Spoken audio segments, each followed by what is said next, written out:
figura en la visión del cráneo superior, lo que ahora denominamos como labio del porico. Todo esto causado por la falta de ácido fólico o de nutrientes en el también por tomar medicamentos terapéuticos, enfermedades en el primer trimestre y también por tomar alcohol, drogas o tabaco, etc. Normalmente viene acompañado de figura nada de ya. ¿Algo más quiere intervenir? A ver. El labio leporino en sí es una enfermedad congénita, quiere decir que puede ser a causa hereditaria o por factores externos. Como menciona el compañero, sí, pues, se da por una mala fusión dentro del periodo embrionario que comprende la cuarta a la séptima semana. Encontramos un labio leporino típico que es la mala fusión entre los procesos masomerianos,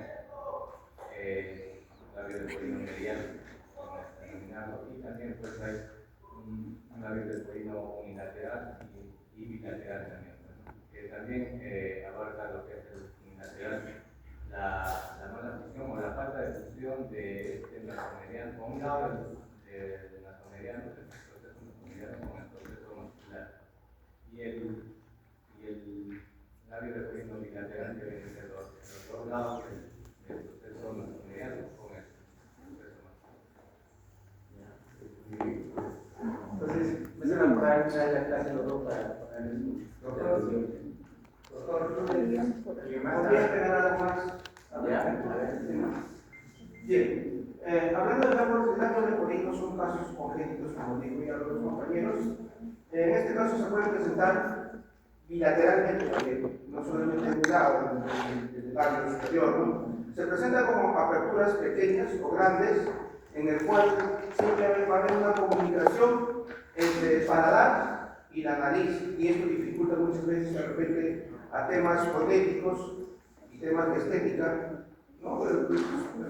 Hablando superficialmente, lo que más te dificulta es el tema de la alimentación.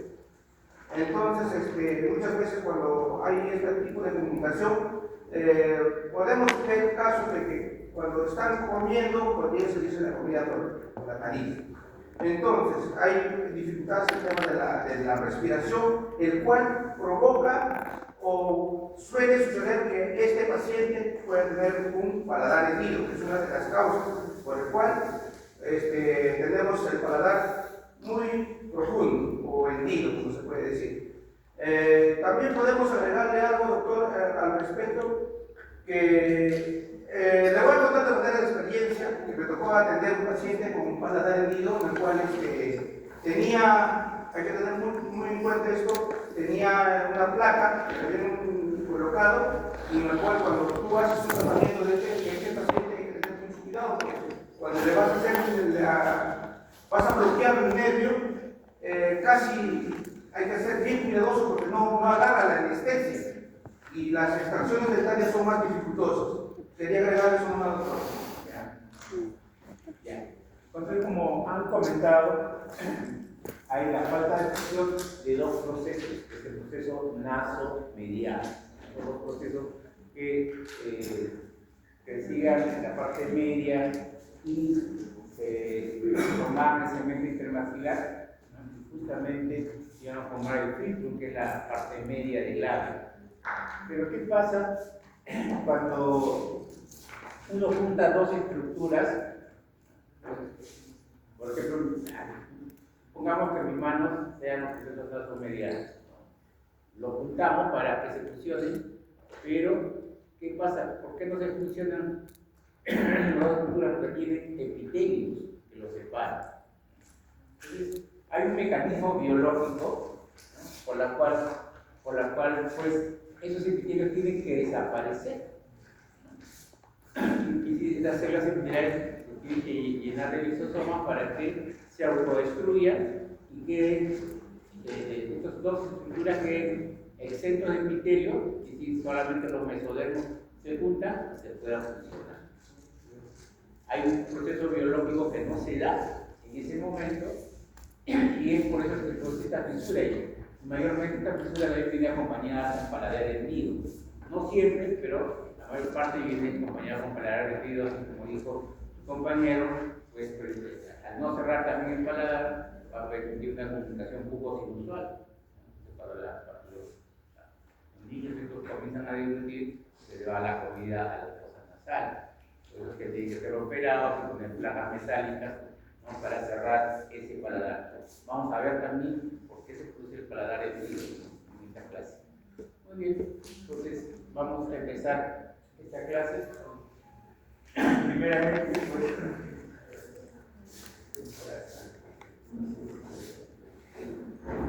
ha venido para verlo grande. ¿Ven o no ven? Sí, ven. Hablemos de la cuarta semana. En la cuarta semana, pues, la cara de la cuarta semana, veían que estaba el proceso frontonasal o funciona el tercero metalizado. Proceso frontonasal, procesos maxilares, proceso mandibular, y en medio estaba el estomodeo o cavidad primitiva, que es pues la primera estructura que se forma de la cavidad oral. Sabíamos que este estomodeo iba a estar hacia la parte posterior comunicada con el intestino primitivo. La primera porción del intestino primitivo es la faringe. Entonces, había una membrana llamada la membrana bucofaringea, que era la que no permitía esta comunicación temporalmente. Pero ya el día 26 se rompe esa membrana bucofaringea y permite la comunicación de la cavidad oral con el intestino primitivo.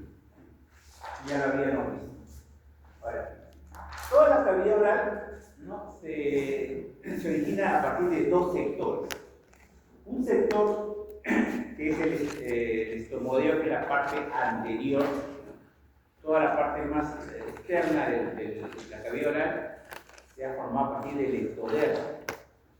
Mientras que la parte posterior de la cavidad oral, sí, por favor, ya, a ver, préndeme, hijo, para poder explicar mejor.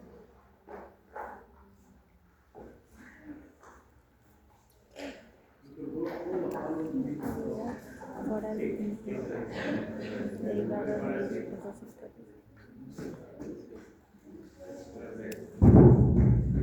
Bueno, el estomodero todo esto por el ectodermo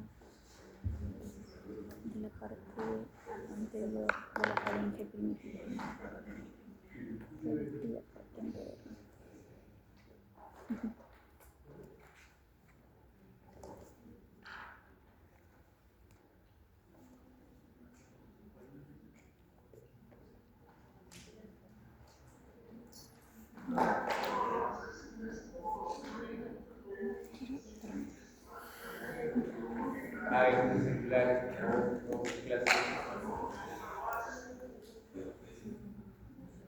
Muchas gracias.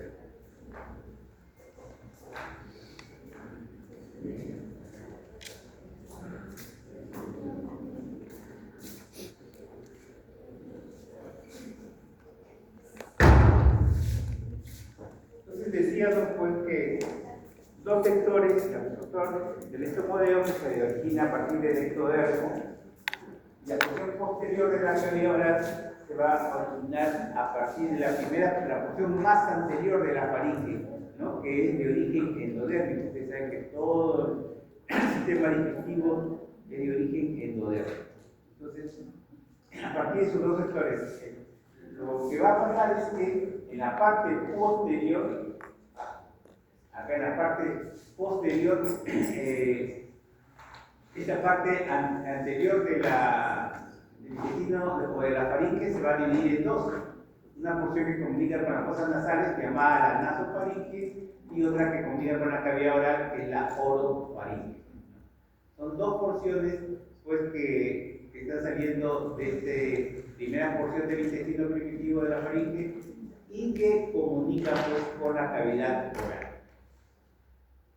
Vamos a ver también que de acuerdo a su origen también van a estar inervadas estas zonas. Por ejemplo, La porción posterior de la faringe primitiva va a estar inervado por el noveno par, que es el nervio glosofaringio, y esta porción posterior también se va a comunicar con la laringe. Esta es la laringe, y esta laringe pues va a estar inervada por el noveno par, que es el vago. O sea que las fosas nasales que se comunican acá en la rinofaringe, esta es la porción que se comunica con las fosas nasales, va a estar inervado pues por el séptimo par, que es el facial. Esto es una cavidad, lo podemos ver claramente cuáles son sus límites. Hacia la parte superior tenemos el paladar, ¿no? Hacia los lados laterales tenemos la mejilla, ¿no? Justamente acá también en la parte superior de las mejillas superiores están las glándulas parótidas. Hacia la parte anterior está formada por los labios, tanto labio superior, labio inferior, ¿no? Y en la parte inferior está ocupada por la lengua, y debajo de la lengua el piso de la cavidad oral, en la cual encontramos dos glándulas mayores, como la glándula sublingual y submaxilar. Esto es lo que es los límites, se podría decir, de la cavidad oral, y donde van a atrapar toda su vida. Dentro de esa cavidad oral hay componentes de esa cavidad oral que tienen origen tanto ectodérmicos como endodérmicos. Vamos a ver cuáles son los de origen ectodérmico. Tenemos a todo el epitelio del labio, como ven ustedes acá, el labio, este epitelio. Estamos hablando solo de epitelio, no de todo el labio, porque el labio tiene tejido muscular. Solamente del epitelio es de origen ectodérmico. Las mejillas están, también el epitelio de las mejillas que están hacia los lados, también es de origen ectodérmico. Las encías, ¿no? Eso que está alrededor de los dientes, también es de origen ectodérmico. Y el parénquima de las glándulas, sabían nosotros que una glándula salival tiene parénquima y estroma, ¿no? El parénquima produce la secreción y el estroma es el tejido conectivo que lo rodea. Solamente estamos hablando del parénquima, es de origen ectodérmico, de la glándula parótida, ¿no? Que está más o menos hacia este lado de acá. Igual el esmalte del diente, que la primera capa del diente también es de origen ectodérmico, y el epitelio del paladar duro, todo esto que es el paladar duro, el epitelio también es de origen ectodérmico, porque lo que sigue acá es el paladar blando y es de origen endodérmico. Ahora vamos a ver cuáles son las estructuras de esta cavidad oral que son de origen endodérmico. Tenemos el epitelio del paladar blando, está para este lado de acá. Tenemos también el parénquima tanto de las glándulas submaxilares como sublinguales. Estamos hablando solamente de parénquima, nada de estroma. Estroma es de origen mesodérmico. ¿Qué más tenemos?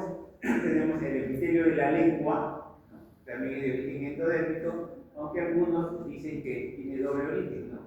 La primera porción es de origen ectodérmico y la otra porción es de origen endodérmico.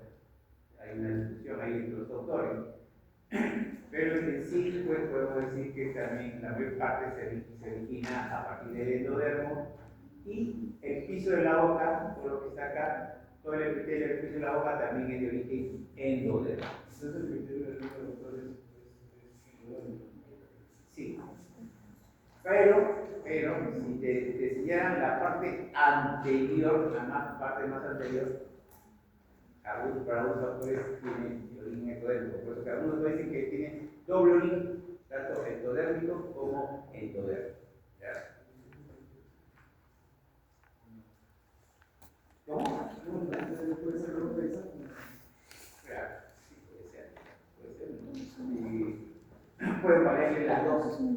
Ponen ectodérmico, endodérmico, pueden variar las dos, o si le ponen también las dos, recuerden, es válido. Hablemos ahora de la formación de los labios. ¿Qué va a pasar en la parte superior e inferior del estomodeo? Vamos a ver pues, que van a ver unas estructuras fibromusculares, ¿no? Están revestidas de piel por la parte externa y la otra por la parte interna. Vamos a ver primero el labio inferior. Aparece el labio inferior cuando se forma el maxilar inferior. También, al igual que el maxilar inferior, se forma el labio inferior, se está formando a partir del proceso mandibular. Sabiendo que en la primera cobraquial había proceso maxilar, proceso mandibular. El proceso mandibular es el que va a formar el labio inferior. Pero no solamente el labio inferior, sino los cachetes, los cabellos que están a los costados, pero de la zona inferior también lo forma el proceso mandibular. Ya solamente las mejillas de la zona inferior. De la zona superior vamos a ver qué es el otro proceso. Aparte, este proceso mandibular también va a formar el mentón y una parte del cerebro que son las sienes. Todas esas estructuras se están formando a partir de ese proceso mandibular que corresponde al primer arco braquial. ¿Y qué día se están fusionando? Porque sabemos que los procesos mandibulares también es uno a cada lado. Al final se fusionan, también al fusionarse fusionan los labios. ¿Cuándo se fusiona eso? El día 28. El día 28. El labio superior, si es diferente, el labio superior tiene dos partes. Una parte media, que llamada filtro, y las partes laterales. La parte media, ya la habíamos visto en la clase anterior, que se formaba a partir del segmento intermaxilar, ¿no? Que era el crecimiento de los procesos nasomedianos hacia abajo. Entonces, se fusionaban estos procesos nasomedianos y formaban la parte media del labio, que era el filtro. Y donde salía ese segmento intermaxilar, salía del proceso frontonasal. Entonces, así es el origen: proceso frontonasal, segmento proceso nasomediano, segmento intermaxilar y después el filtro. Esa es la parte media del labio superior. Sin embargo, las partes laterales del labio ya tienen otro origen. Ahí se van a producir a partir de los procesos maxilares. Ya, los procesos maxilares que están a los costados se dirigen también hacia la línea media, los procesos maxilares, y vamos a unir con el filtro y vamos a completar el desarrollo, la formación de todo el labio. Entonces, quedamos en esto: la parte media por el segmento intermaxilar, que es el filtro, y las partes laterales por el proceso maxilar. Vamos a ver que todos estos tres procesos, los de dos lados y los del medio, se van a unificar el día 7 o la semana 7 de desarrollo intraembrionario. Porque no puedo tirar. ¿Alguna duda? ¿Algo? Pregunte. ¿No ha quedado muy claro? Ahora, una vez que ya está formado el labio, tenemos acá el labio superior, el labio inferior, este labio tiene que desprenderse del mesodermo, porque todavía está pegado al mesodermo.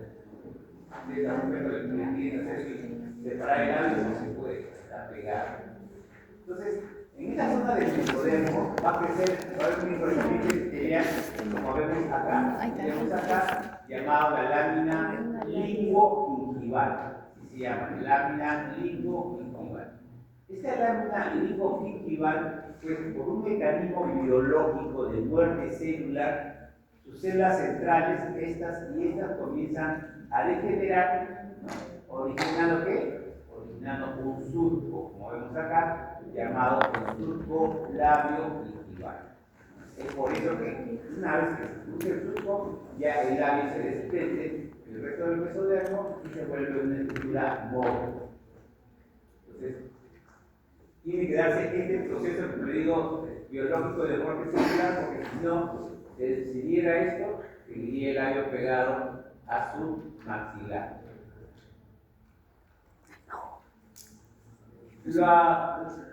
Las mejillas y carrillos de la parte superior van a estar formadas por los procesos maxilares. Puede ser la mejilla de la parte inferior era por los procesos mandibulares, pero estas que están en la parte superior es el proceso maxilar que corresponde pues al primer arco braquial. Las preguntas pueden venir así, no solamente de qué estructura, sino de qué arco braquial. Tanto el proceso maxilar como el proceso mandibular están derivando del primer arco braquial. ¿Qué más tenemos? Tenemos Bueno, ya la zona superior de la mejilla, ya lo hablamos. Ya, aquí, miren, acá se produce un surco, que es el surco nasolacrimal. ¿Cómo se formó este surco nasolacrimal que va desde el ángulo interno del ojo hasta el ala de la nariz? Este surco se forma porque cuando se comienzan a juntar el proceso maxilar con el proceso nasolateral, dice que esta unión es un poco lenta y va a dejar un surco. Entonces, una vez que se forma el surco, este surco se va a cerrar, ¿no? Y va a formar un conducto, que es el conducto nasolacrimal. Primero se forma un surco y después se forma el conducto nasolacrimal que va a unir las vértebras lacrimales con el meato inferior de la fosa nasal. Entonces, todos tenemos acá un conducto nasolacrimal, donde salen las lágrimas. Eso se formó pues cuando se fusionaron el proceso maxilar con el proceso nasolateral.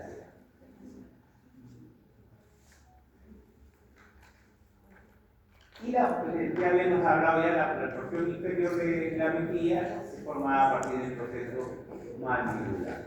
Ya lo habíamos visto. Vamos a hablar sobre el paladar. Paladar, que ya me parece que lo han visto en psicología, todavía el paladar en psicología.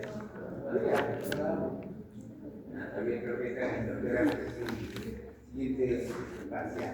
Bueno, cuando vean el paladar y vean el epitelio del paladar, es así como están viendo acá.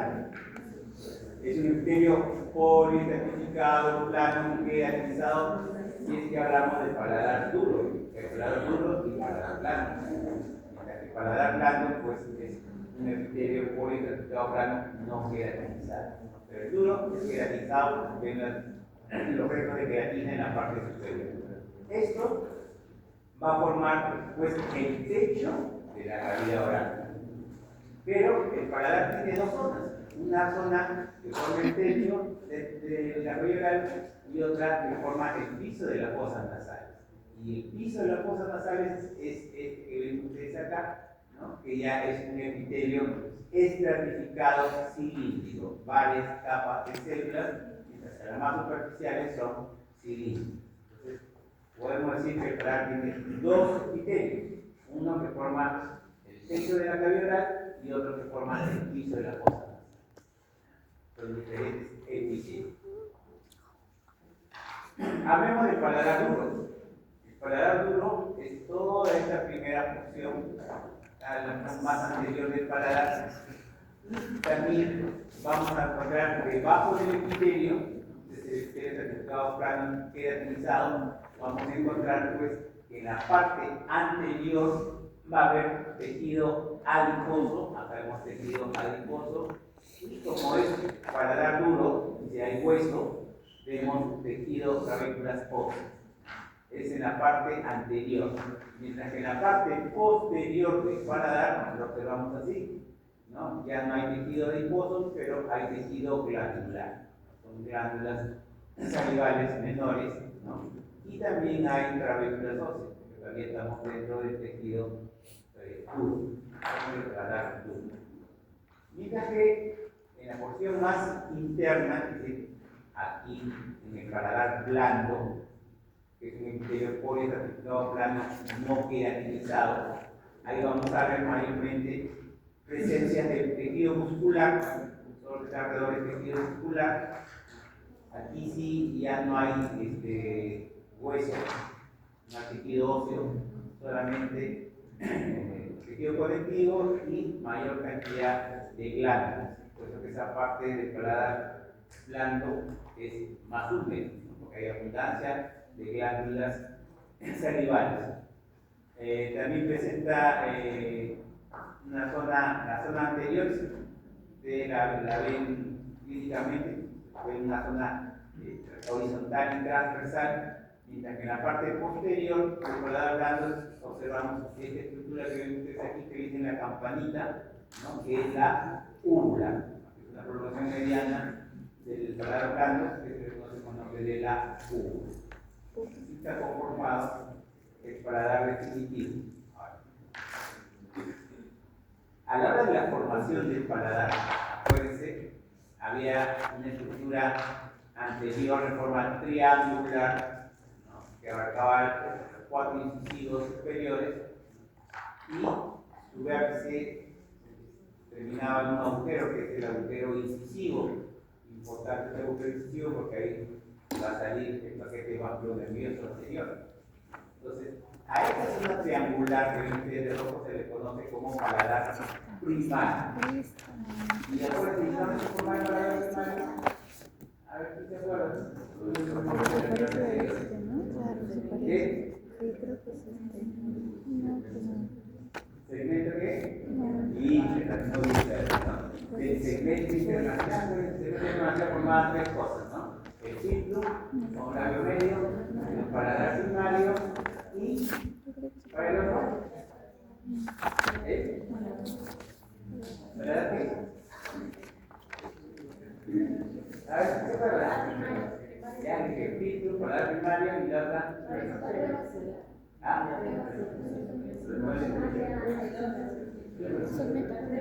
La premaxila, muy bien. No, la premaxila. Son los 3 elementos que forman el segmento internacional.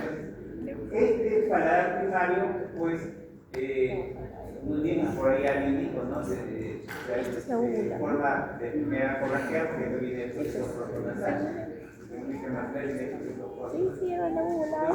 Como les digo, su vértice está en el agujero incisivo y sus lados laterales terminan en la zona distal del incisivo lateral. ¿Ya les salió morfología? ¿Sí? ¿No ya puso morfología? La movimienta. ¿Saben lo que es mesial y distal? ¿Cierto? Mesial porque la línea media y distal lo que está allá. ¿Cierto? Entonces, los lados de esta paladar primario terminan en el lado distal del incisivo lateral de cada lado. Entonces, eso tienen que, toda la tecnología dentaria tienen que manejarla en toda su carrera. Entonces, este paladar primario es una estructura membranosa de forma casi triangular, ubicada en la región medial y anterior del paladar definitivo. Ya ven que vimos los límites. Vamos a ver que en la próxima semana se concluye la formación del paladar primario. ¿Sí?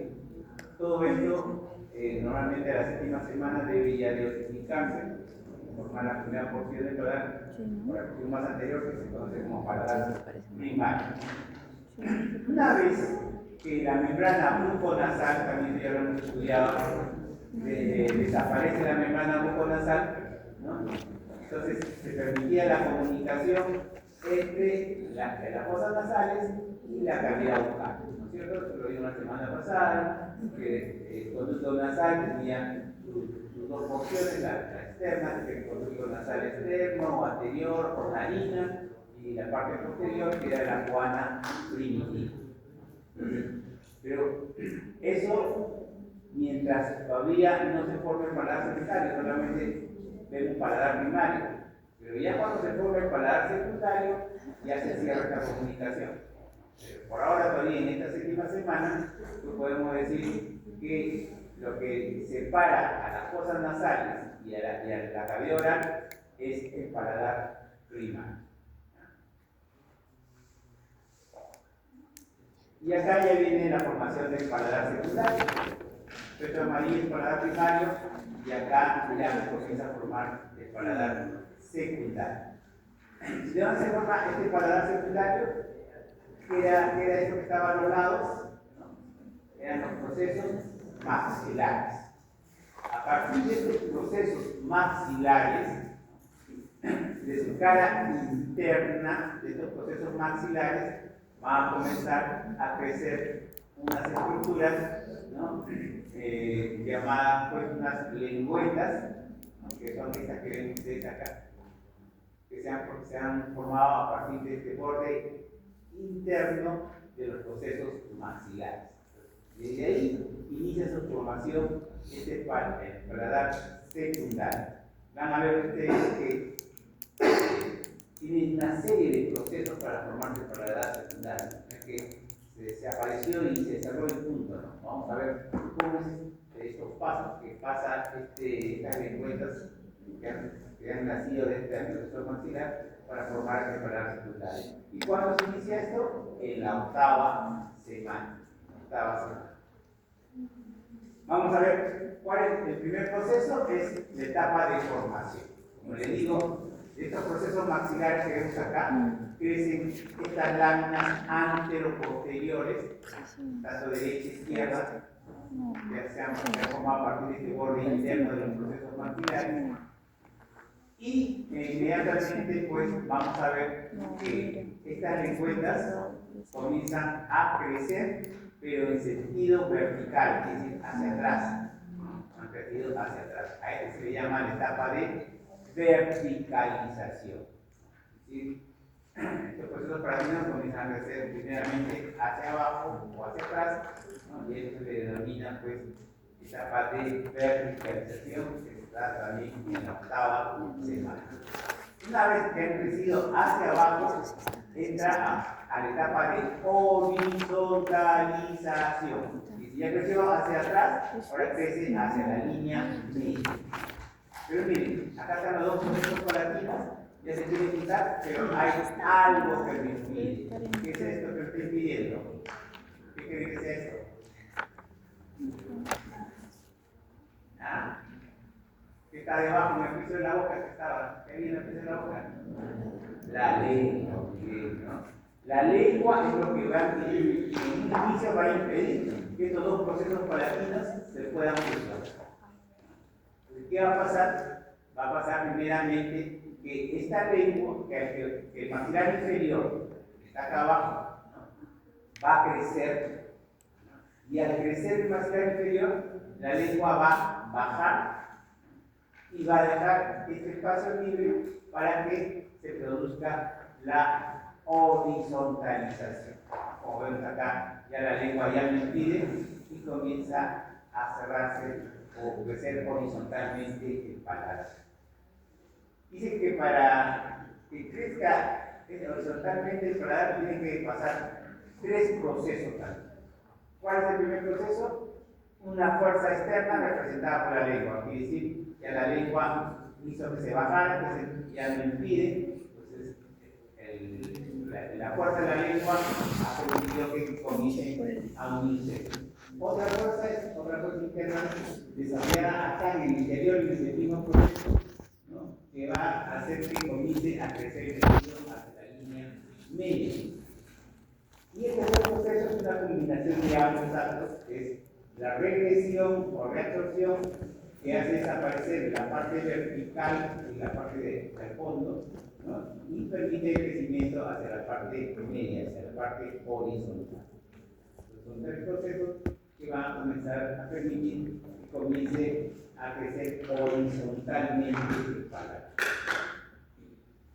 Muy bien, una vez que ya se han juntado, miren, con los dos procesos palatinos, se han juntado, también se han juntado con esta parte de la cavidad nasal, del cornete nasal, se han juntado, pero no se han soltado. ¿Por qué? Porque todavía conservan su epitelio. Esto que ven ustedes acá son los epitelios, ¿no? Acá también epitelios. Se pueden juntar, pero no se pueden fusionar todavía. ¿Qué tiene que pasar para que se fusionen?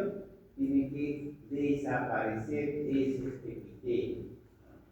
Entonces, por un proceso biológico también de inducción, ¿qué va a pasar? Que estas células del epitelio se comienzan a llenar de unas estructuras de citoplasma llamadas los lisosomas. Bueno, todas las células tienen lisosomas, pero en este caso, estas células epiteliales se van a llenar mayor cantidad de lisosomas, y ustedes saben que las lisosomas lo que hacen es destruir, ¿no? Se autodestruyen, comienzan a producir lisosomas y la misma célula se autodestruye. Entonces, eso se le llama la autofagia. Todas estas células de este epitelio, tanto de los procesos palatinos como del tabique nasal, también tenía su epitelio, se comienzan a destruir todos los epitelios y queda así expuesto a un mesodermo, tanto los procesos palatinos como el tabique nasal. Una vez que están expuestos por mesodermos, ahí ya se produce la soldadura o fusión. Mientras no desaparezcan los epitelios, por más puntos o por más tiempo que lo tengan pegados ahí, nunca se van a soldar. Tiene que darse ese proceso de difusión biológica donde se eliminan las células epiteliales, se ponen los mesodermos y ahí sí ya se produce la fusión. Entonces, eso es lo que pasa en lo que explicó Taki, ¿no? Que lo del paladar hendido. Los dos procesos palatinos se juntaron, pero no eliminaron los epitelios y por lo tanto nunca se fusionaron. Entonces, eso también pasa con el labio leporino. Los epitelios no han desaparecido, entonces quedó abierto, no se pueden soldar. Cuando hacen operaciones del labio leporino, lo primero que hacen es eliminar todo el epitelio de los dos bordes del epitelio del labio separado, ¿no? Para recién poder suturar. Ellos no pueden suturar los labios de los ahí, porque no se van a soldar. Entonces, tienen que eliminar ese epitelio. Entonces, queda, una vez que se produce este proceso de soldadura, inmediatamente pasa a la etapa de osificación. Es decir, está unido los dos procesos prácticos y los procesos prácticos comienzan a osificarse solamente la porción anterior del paladar. Es decir, toda esta porción, porque la porción posterior, que es de la porción del paladar blando, no se produce osificación, solamente la porción anterior. Y vamos a ver también cómo se forma esa estructura, que es la porción más posterior de la porción del paladar blando. Miren, acá estaban los procesos palatinos, ¿no? Se unen, se fusionan, y también la parte posterior, a la hora que hubo una regresión vertical de esta parte, pero en la parte media no hubo esa retracción, quedaron estas dos lengüetas que ven ustedes acá. Y estas lengüetas, pues, que se le llaman prolongaciones paramedianas, se van a unir y van a formar lo que conocemos como la úvula. La úvula o la campanilla que dicen ustedes cuando se mira en la parte posterior de su cavidad oral. Entonces, esta úvula se está formando por estas dos prolongaciones paramedianas que se fusionan y completan su formación. Muy bien, ahora vamos a hablar sobre la formación de la lengua, otro elemento de la cavidad oral. Sabemos que la lengua tiene dos porciones, ¿no? La porción anterior, los dos tercios anteriores, y la porción posterior, que es el tercio posterior. Estas dos porciones, bueno, acá algunos autores llaman el cuerpo de la lengua y se llama. Ambas porciones están separadas por esta B, ¿no? Que es la B lingual, en la cual su vértice va a ser un agujero, es el agujero ciego. Importante ese agujero ciego porque de ahí se va a profundizar este agujero y va a producir el conducto tirogloso, ¿no? Donde se va a formar el pozo de la tiroides. Pues ustedes también lo vimos en el piso de la faringe, ¿no? El conducto tirogloso. Justamente el vértice está en el límite del cuerpo y la raíz de la lengua, ¿no? Lo que lo conocemos como la B lingual.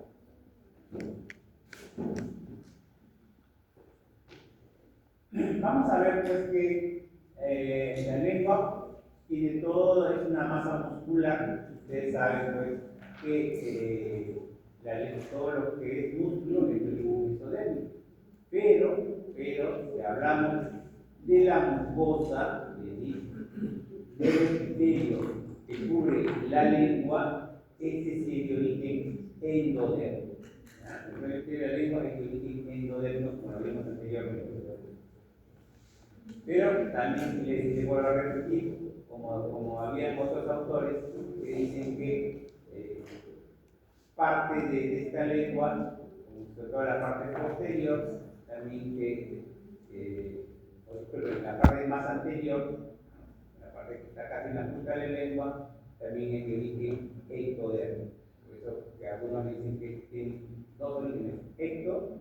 endodérmico, hablando del epitelio que reviste la lengua. No se confundan con lo que es el músculo, porque toda la lengua es un tejido muscular. El músculo tiene origen mesodérmico.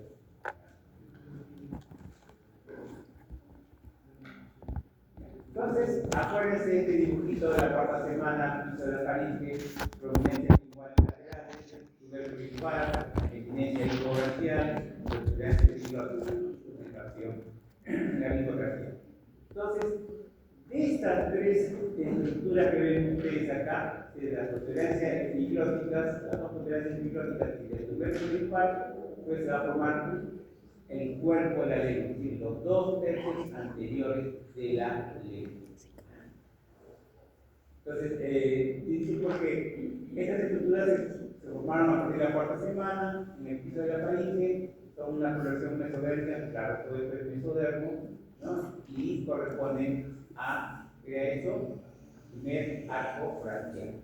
Todas las estructuras corresponden al primer arco braquial. Entonces, si ustedes se preguntan, los 2/3 anteriores o el cuerpo de la lengua, ¿de qué arco braquial se formó?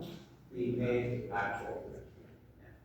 Ya que el tercio posterior, que se va a formar esta eminencia hipobranquial, corresponde al segundo, tercero y cuarto arco braquial. Que preguntan de qué arco braquial, que tienen que encontrar los tres arcos, ¿no? Segundo, tercero y cuarto, se está formando la raíz de la lengua, ¿no? O el tercio posterior de la lengua. Entonces, de esta manera, y más o menos en la quinta semana, vamos a ver que los dos tubérculos linguales laterales que comienzan a funcionar, acá ya están funcionados, y el tubérculo impar que estaba acá abajo, chiquitito, comienza a crecer, aumenta su volumen y hace crecer la lengua. Y en la sexta semana, pues, el tubérculo se va a unir con las protuberancias linguales laterales y va a constituir, pues, el cuerpo o los 2/3 anteriores de la lengua. Acá tenemos la B lingual y acá tenemos el agujero ciego, que es lo que va a formar el conducto quilogloso de la estructura quilótica. Ahora, ¿cómo se forma la raíz de la lengua o el tercio posterior de la lengua?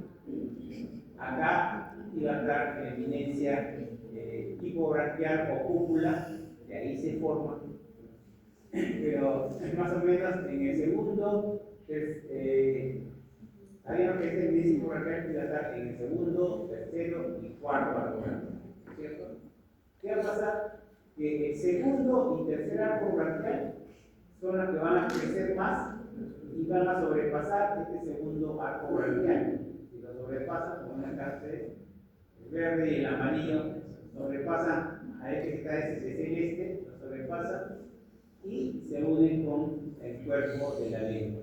Quiere decir que casi el segundo arco braquial casi no interviene en la formación del tercio posterior. Más es el segundo, el cuarto y el tercer arco, son los que crecen hacia adelante y se fusionan con el cuerpo de la lengua. Esa es la manera como se forma, pues, el tercio posterior de esta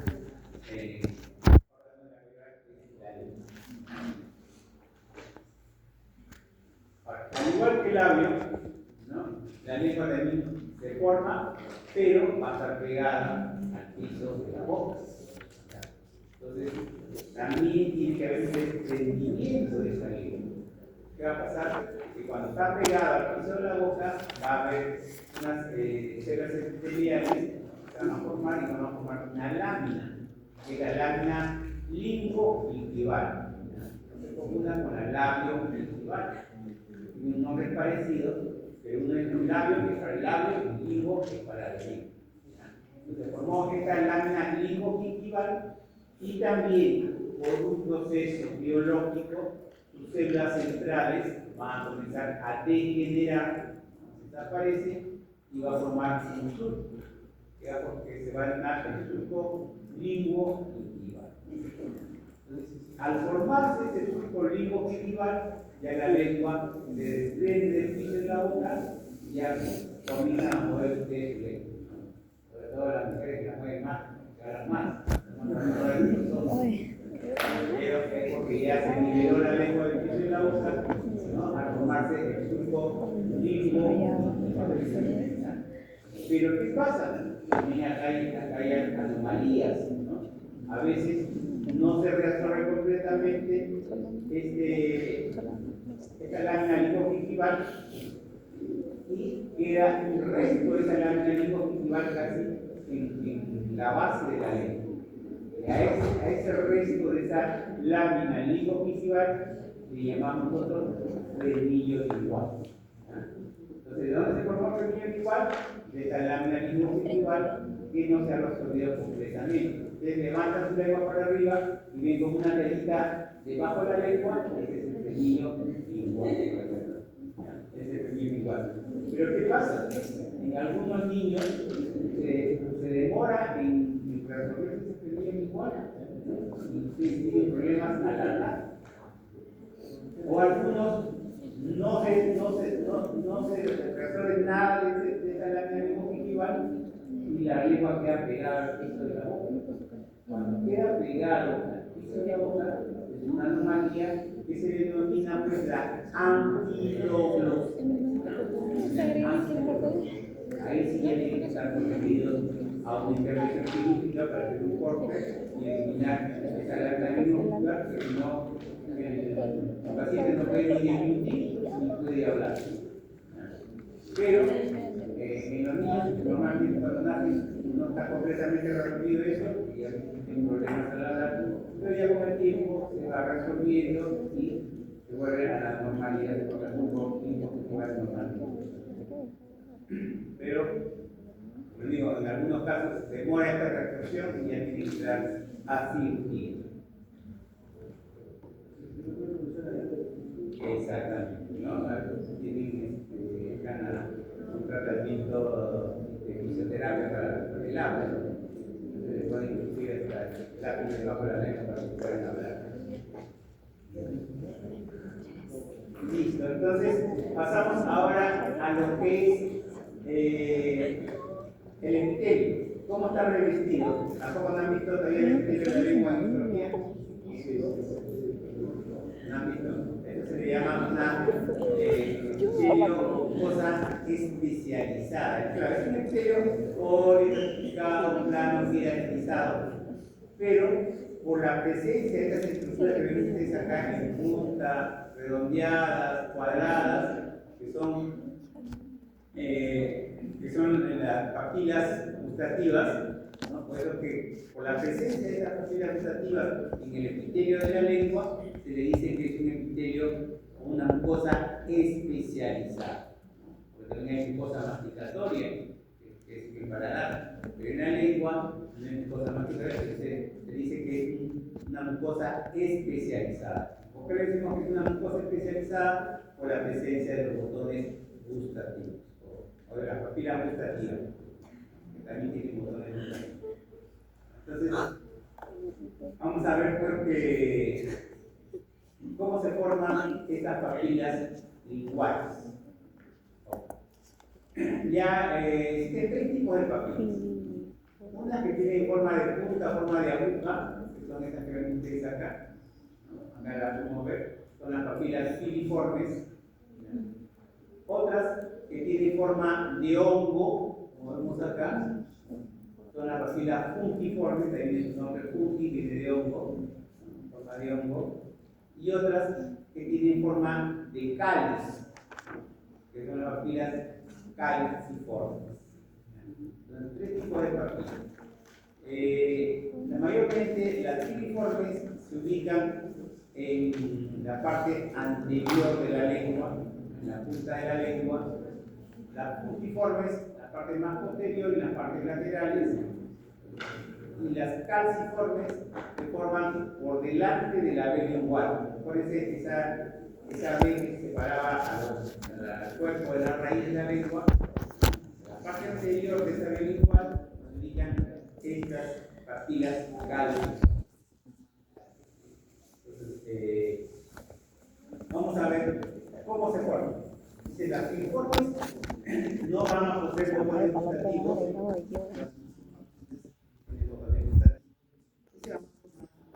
De la novena semana. Las tienen botones gustativos solamente en la parte superior de la papila, en la parte superior, y se van a formar pues, en la 11ª semana. Es decir, las primeras que se formaron son las filiformes, luego se formaron las fusiformes. Y las calciformes, que tienen forma de cáliz, van a tener pues botones gustativos en un inicio, van a tener en la parte superior, pero después estos botones gustativos van a desaparecer en la parte superior y van a aparecer en los bordes laterales, ¿no? Que es donde se ubican los botones gustativos de las papilas calciformes ya completamente formadas. Sus botones gustativos van a estar en las partes laterales. Cuando vean ustedes botones gustativos, van a ver en histología, van a ver que la papila calciforme tiene sus botones gustativos en los bordes laterales. Cuando se inicia su formación de estas papilas calciformes, en el 4º mes, y son las últimas en formarse. Vamos a ver pues que esta se forma a partir de. Empieza su formación en la 10ª semana, pero termina su formación en el 4º mes. En el inicio de su formación tiene forma de un anillo, como ustedes acá, un anillo, forma primero. Ese anillo crece hacia abajo, de la profundidad de la lengua, ¿no? Y lo que va a formar, ese anillo va a formar un surco. No se ve muy bien acá, vamos a ver acá. Este era el anillo, se profundiza hacia la lengua y forma este surco, que es el surco circunvalador, se llama, surco circunvalador. Y vamos a ver que este surco circunvalador va a limitar hacia la papila, esta es su pared lateral de la papila, y hacia la lengua vamos a encontrar esta estructura que se denomina la muralla. ¿Ya? Muralla acá, muralla acá. Y esta es la pared lateral de la papila. Como ven ustedes, esta papila tiene una forma de cáliz o de copa. Tiene también la forma de un cono invertido. Un cono invertido. Y vamos a ver que a partir de estas células que forman este surco circunvalador, estas células epiteliales comienzan a proliferar y van a formar estas estructuras que ven ustedes de azul acá abajo, que son las glándulas salivales menores de von Ebner. Se llaman glándulas salivales menores de von Ebner. ¿De dónde se están formando? A partir de estas células epiteliales que han formado el surco circunvalador. ¿Por qué creen ustedes que hay glándulas salivales aquí debajo de estos surcos en estas papilas clásicas? ¿Qué creen ustedes saber? ¿Por la amilasa. ¿La amilasa? No tanto. ¿Por qué eso se cree que tiene que haber glándulas salivales al fondo de este surco que se ha formado en estas papilas clásicas? Son surcos profundos, son surcos bien profundos que van hacia la parte más profunda de la lengua. Increíble, ¿quién se imagina por qué? Y cuando ustedes después la comida, hay restos de comida que se meten a estos surcos circunvalados. Porque no está en la lengua. Ustedes, su comida tiene contacto con la lengua. Entonces, como entran restos de comida acá, y si estos restos de comida no son expulsados, se van a descomponer y acá les puede causar una tremenda infección. Entonces, ¿qué van a hacer estas glándulas salivales de von Ebner? Van a emitir su proceso de secreción salival hacia estos surcos circunvaladores y van a hacer una autolimpieza de estos surcos para que no quede ningún resto de alimento. Esa es la función de estas glándulas de von Ebner. Si no hubiera estas glándulas de von Ebner, tengan por seguro que todos tendrían su parte media de la lengua inflamada, se llena de comida esto y se descompone. Entonces, por eso es que se forman estas glándulas salivales de von Ebner. Ahora vamos a ver cómo se forman las papilas linguales. Ahora vamos a ver cómo se forman los botones gustativos, que se forman en diferentes épocas también. Por ejemplo, estos botones gustativos se van a formar en el segundo mes de vida intrauterina mediante un engrosamiento del epitelio lingual endodérmico. Habíamos visto que la mayor parte del epitelio es de origen endodérmico. Ese epitelio se imagina sus células basales de ese epitelio lingual, a partir de las células basales, van a formar dos tipos de células. ¿Cuáles son esos dos tipos de células que forman las células basales del epitelio?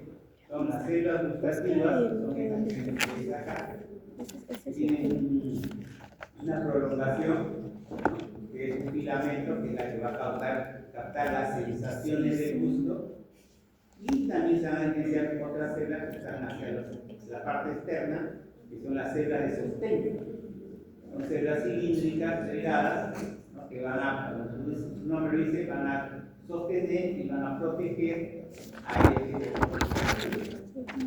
Ustedes que los botones gustativos son los que nos permiten captar el gusto de las comidas, ya sea gusto ácido, dulce, amargo. Gracias aquí a estas terminaciones, estos filamentos que captan la sensación del gusto, lo llevan al cerebro.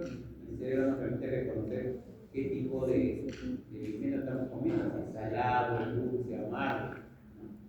Entonces, estas dos células, tanto las células de sostén como las células gustativas, se están formando de estas células basales del epitelio que reviste la lengua. Ahí se están formando estas células, estos botones gustativos. Ustedes ven histológicamente un botón gustativo, van a ver que tiene la forma de un barril. Esta forma de un barril. Entonces, eso lo vamos a encontrar en las filiformes, no va a haber. En las fungiformes solamente en la parte superior, ¿no? Y acá en la parte superior, y en las calciformes acá en los bordes laterales vamos a encontrar estos botones gustativos.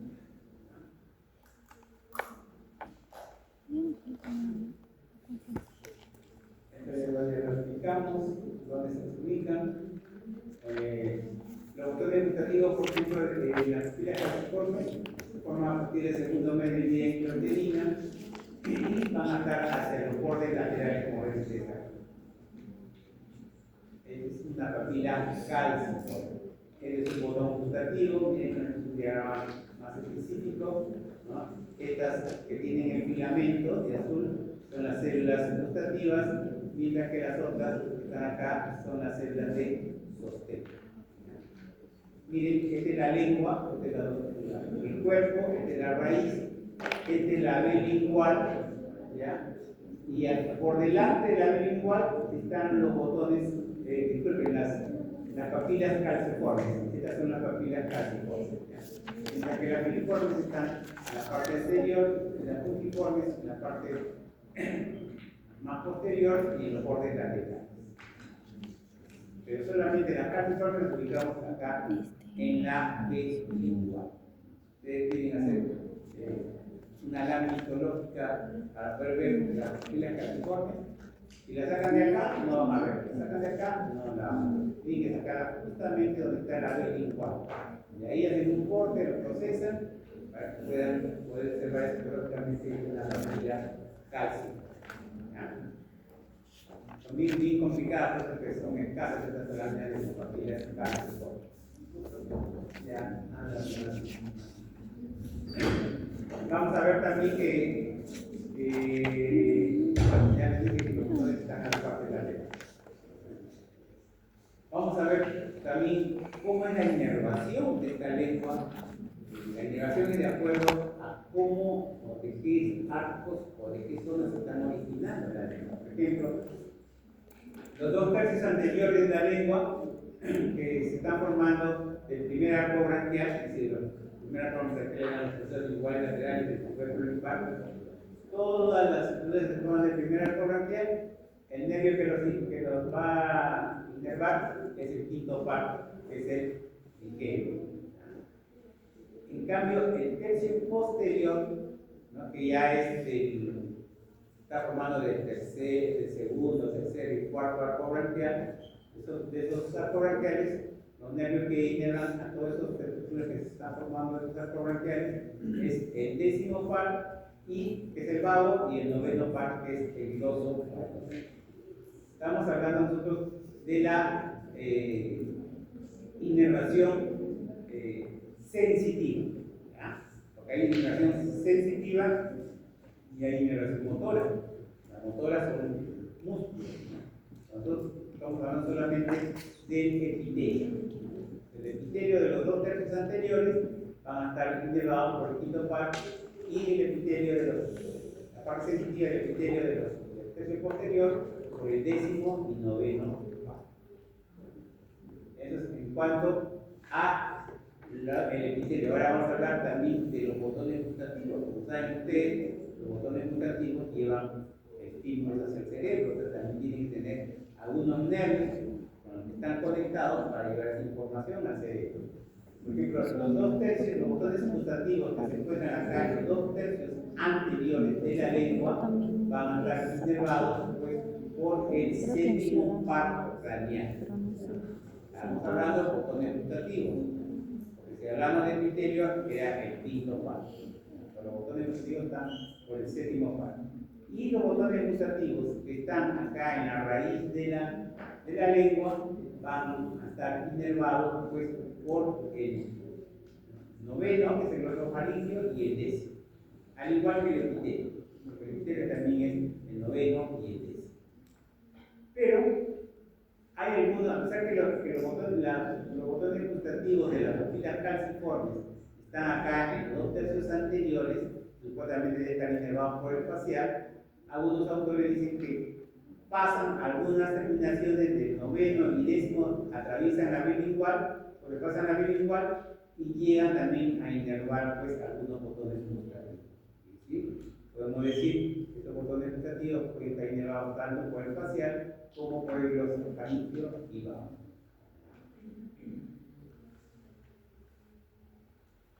Ahora, también se ha comprobado por investigaciones que tiene mucha relación el origen de estos botones gustativos, ¿no? Con el nervio que llega hacia la zona de ellos, ¿no? ¿Por qué? Porque cuando hacemos, por ejemplo, operaciones maxilofaciales o practicamos de repente una operación de la tercera canal por ahí, cometimos el error de seccionar algún nervio. Cuando se corta el nervio, se ha comprobado que también desaparece el botón gustativo. Por eso que cuando algunos operan, y después de la operación el paciente le dice, doctor, desde que usted me ha operado ya no siento el gusto a la comida. ¿Por qué no siente el gusto a la comida? Porque ha cortado el nervio, y al cortar el nervio también el botón gustativo desaparece.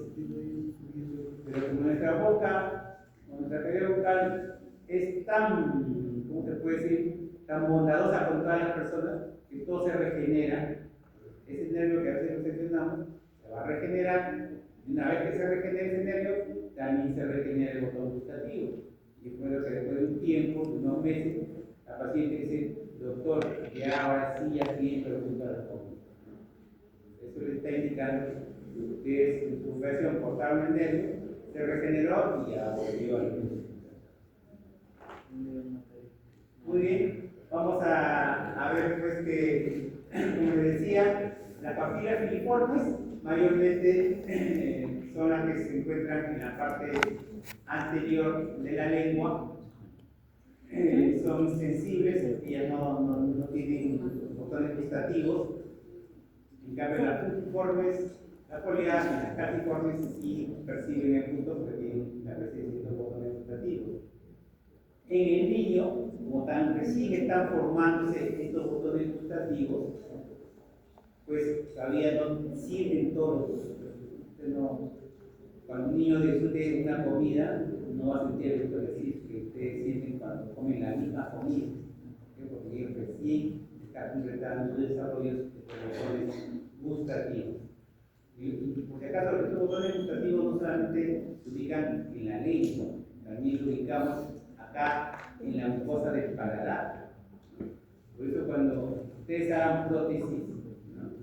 Muchas veces van a tener que, con la prótesis se va a tapar el paladar, muchas veces las prótesis usan el paladar como una base. Entonces, las primeras veces el paciente va a decir, doctor, sí, puedo comer, sí, con la prótesis, pero no siempre gusta la comida, me dice. ¿Qué ha pasado? Se le están tapando, pues el paladar, lo importante es el botón administrativo que está en el paladar, que captan el gusto, ya no lo hace. Pero como les vuelvo a repetir, nuestra boca es tan admirable que en todo se hará. Ya vale, ese botón administrativo del paladar están tapados por la prótesis, ya van a dejar de ejercer función, pero se van a reactivar otros botones administrativos de la lengua o de los lados laterales donde no hay prótesis, que se van a aumentar la cantidad de botones para poder funcionar. A los meses dice que ahora sí ya siento gusto, o sea que ya se siento distinto. Eso tiene que saber ustedes para la hora que confeccionen su prótesis, tienen que tratar de invadir lo menos posible el paladar. Eso, antes se usaban las placas de acrílico de tapando el paladar, ahora ya no, ahora se usan las prótesis metálicas, que solamente son unos bordes más delgaditos de metal, ¿no? Que van por los costados o por el medio y no tapan todo el paladar, en algunas zonas le permiten tener mayor economías a estos pacientes que usan este tipo de prótesis metálicas. En cambio, en el adulto ya, en el adulto sí podemos nosotros pues observar.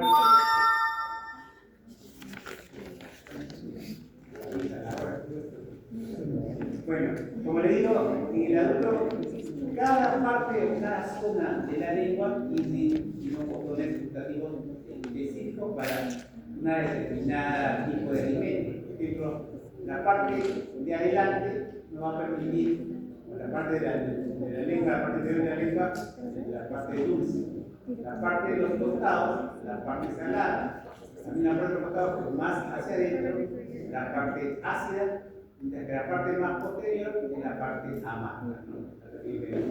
Dulce, salado, ácido y amargo. Esas son las sensaciones que pueden cantar estos botones gustativos. Ya no quiero pasar. A ver.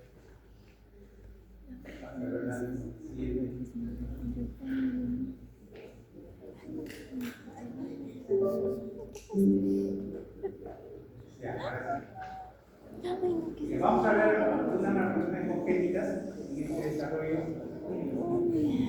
Ya. Tenemos la primera, que es la hendidura facial oblicuo. ¿Qué ha pasado acá? Que ha habido una falta de función de quién?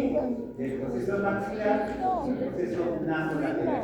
De un lado, se dice hendidura facial oblicuo.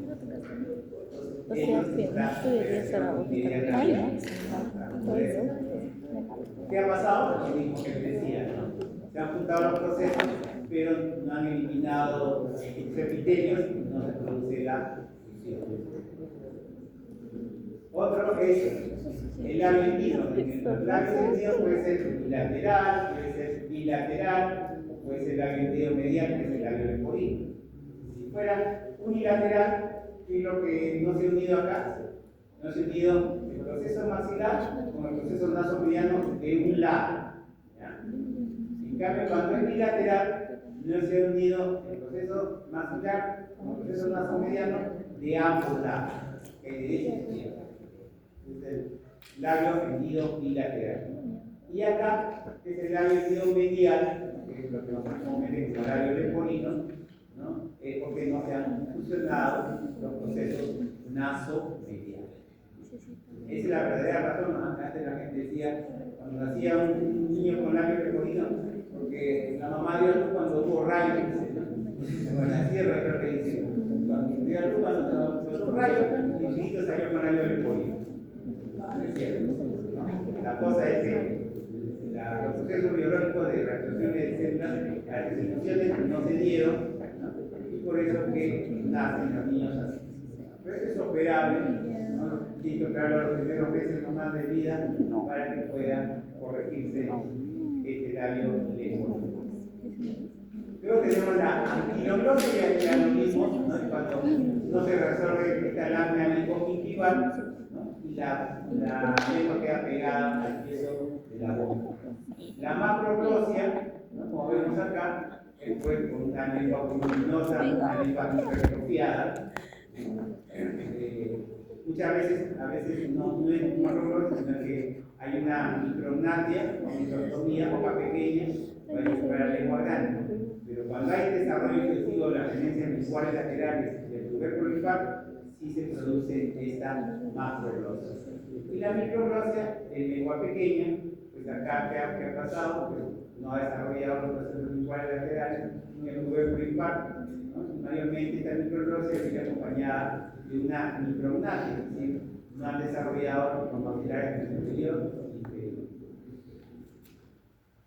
Luego tenemos la lengua hendida, miren acá, ¿qué pasó acá? No se fusionaron completamente las protuberancias linguales laterales, son las que apuntan más hacia la parte anterior.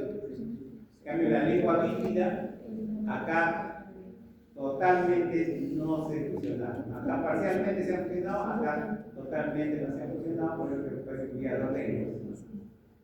Entonces, los procesos linguales laterales acá no se fusionan. La glosia, ¿no? Acá no hay lengua, hay maxilares, hay perioral, pero no hay lengua. ¿Qué pasó? En el piso de la faringe no se formaban los procesos linguales laterales, ni el tubérculo linfático, ni la cúpula. Y uno de esos procesos mesodélicos se formaron y por lo tanto no se produjo lengua, que se llama la aglosia. Y lo último es la lengua escrotal. Miren, ustedes lo van a ver bastante con sus pacientes. Parece que estudia bajada la lengua. También acá los procesos mesodérmicos a la vez se fijan por partes en algunas zonas, dejando algunas grietas. Esa es la lengua escrotal o foliar, se le llama. La microstomía es boca pequeña, ¿no? Acá esto se produce por una excesiva fusión de quién? De los procesos maxilares, porque los procesos maxilares tienen que fusionarse para tomar el maxilar superior. Pero como ha habido una excesiva fusión, ha funcionado demasiado, quedó un maxilar muy pequeño y una boca también pequeña. Se llama microstomía. Mientras que la macrostomía, esa cavidad tremenda que ha pasado acá, lo que ha pasado es la falta de fusión de los procesos maxilares. Es decir, quedaron boca abierta y quedó una boca grande, tanto el maxilar superior como el maxilar inferior. Esto puede ser unilateral, puede ser bilateral. Y para un lado grande y para otro lado pequeño. La micrognatia ya se lo ve bastante también. Es una falta de crecimiento de los procesos del primer arco branquial, es decir, tanto el proceso maxilar como el proceso mandibular no desarrollaron, introducieron una micrognatia, maxilares pequeños. La macrognatia, el excesivo crecimiento de los procesos del primer arco branquial. El primer arco branquial el proceso mandibular. Ustedes deben haber visto estas fases en algunas personas y ya saben que están padeciendo, ¿no? La enfermedad se denomina micrognatia y la otra es macrognatia. También tienen que dominar esa terminología, porque eso tiene que poner ustedes en el